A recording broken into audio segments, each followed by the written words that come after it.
Hello everybody, welcome to the continuation in the series on Great Expectations. Everything I go through in this video comes from Mr. Bruff's Guide to Great Expectations, available for £3.99 at mrbruff.com or amazon.co.uk.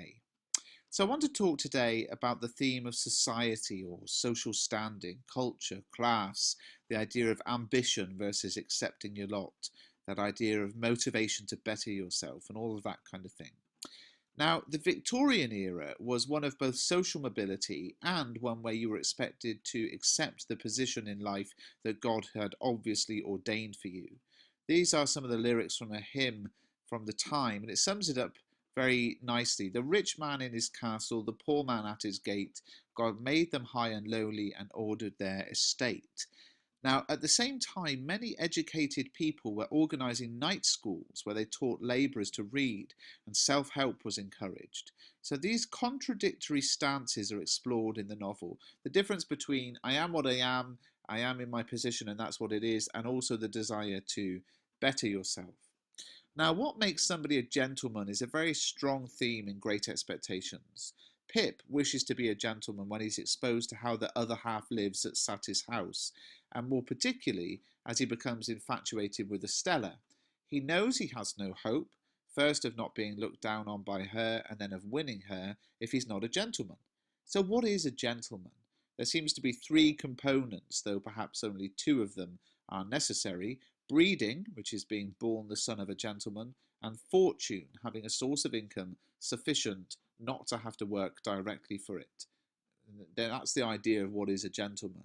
Now, let's have a think about a couple of the characters then. Drummle is born a gentleman. He has the income of a gentleman, but he is stupid and ill-mannered. Breeding and fortune, however, are sufficient to qualify him as a gentleman. Herbert is born a gentleman and has the education and manners of a gentleman, but no fortune.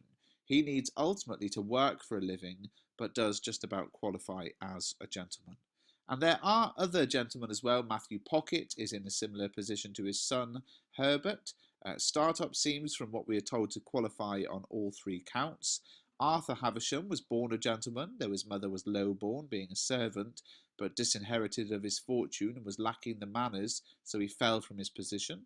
Compayson seems to be someone who adopted the persona of a gentleman, but had neither the breeding nor the fortune, nor in fact the behaviour, though he could put it on to charm people.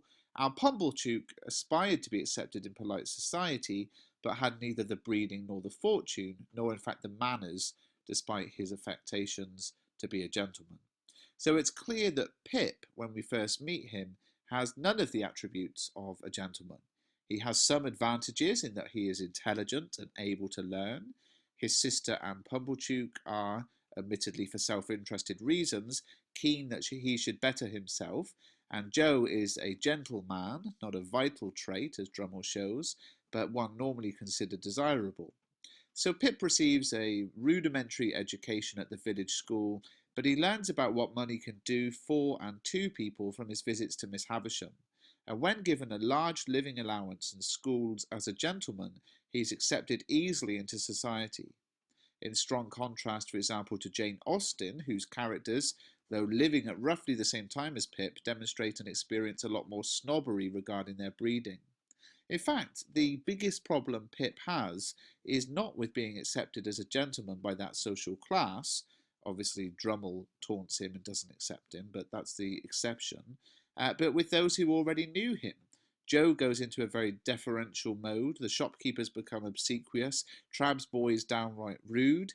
Other servants, like the Avenger, also sense that Pip doesn't have the natural authority that comes with being born into wealth and are not very respectful of him. When it comes to Estella, she has an even lower birth than Pip.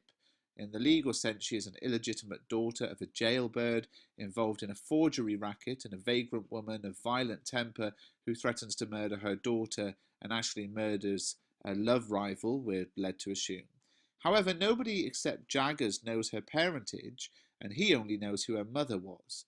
And she is legally adopted by a wealthy heiress and brought up as a lady, and her status as such is never challenged. We know that Joe has no interest in being of a higher social class. He feels secure in the old work. yet in his code of behaviour he's more a gentleman than most. He and Herbert are counterparts on either side of the social divide. Magwitch is an interesting case with regards to class. He has such a terrible start in life that he doesn't even know who his parents are or how he got his name.